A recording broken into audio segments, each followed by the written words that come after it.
Hi St Francis, it's Sarah here again. It's lovely to be back with you. And I'm out in my garden today, and this is one of my favourite places. Have a look at the tree fern behind me. I really love that. But also I've got a little pond and I'm right next to it now, and I've made a little paper boat.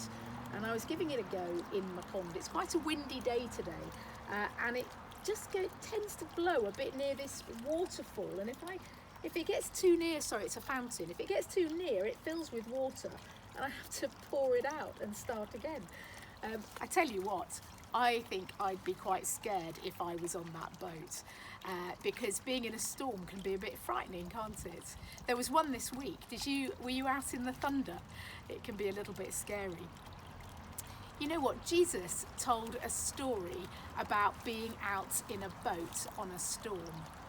I'm going to read it to you now, and we'll have a look at the picture while I read. It was a perfect day. The sky was blue and the lake was too. A gentle breeze whipped the wave tips white and foamy. Jesus sat at the side of the lake and talked to the people about God. God is your Father, he said. He dresses the flowers in beautiful colours. He makes sure that the birds have enough to eat. But you are his children, his sons and his daughters. Don't you think that he can clothe and feed you too? So trust him and stop worrying your lives away. When Jesus had finished teaching, he was tired. So he called his closest friends, and together they piled into a boat and sailed off across the lake for home. There they go in the boat across the lake. Jesus yawned and stretched. He laid his head down, and to the rhythm of the waves and the rocking of the boat, he fell asleep. It was a perfect end to a perfect day. And then suddenly the day was not so perfect. The sky turned black and the lake turned dark-coloured too. A wild wind stirred up the waves, tall and stormy, and the boat rocked really hard. So hard that Jesus' friends thought they'd all drown. But Jesus slept right through it. Jesus, his friends called at last. Jesus, wake up! We're all going to drown. So Jesus woke up. Then he sat up.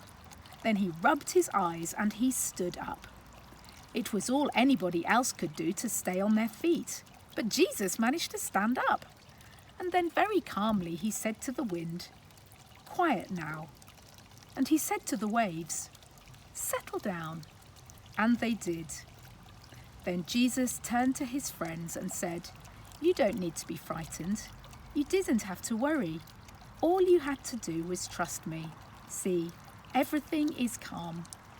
And so it was. The sky was blue again and the lake was too, and the little waves splashed happily at the side of the boat. It was a perfect day again. Well, I wonder if you have ever been frightened. Have you ever been frightened on a boat sometime, maybe? Or maybe you've been frightened recently. Have a think. Have you been frightened in the last few weeks or days? Have you ever felt worried, particularly recently? Is there a time you felt worried recently? Have a think. Sometimes it can be quite hard to tell somebody if we feel like we have a problem. But you know, it's always better to share our worries, because when we talk to somebody about them, it helps to calm the storm inside us. Christians believe that Jesus is always with us, that he is there in all the storms that we go through in life, that he's there if we're frightened or worried. So why don't we take a moment and say a prayer together? Let's pray. Dear God, please help us when times are difficult and we feel like a storm is going on inside us. Help us to be brave and to talk to someone who can help us. Amen.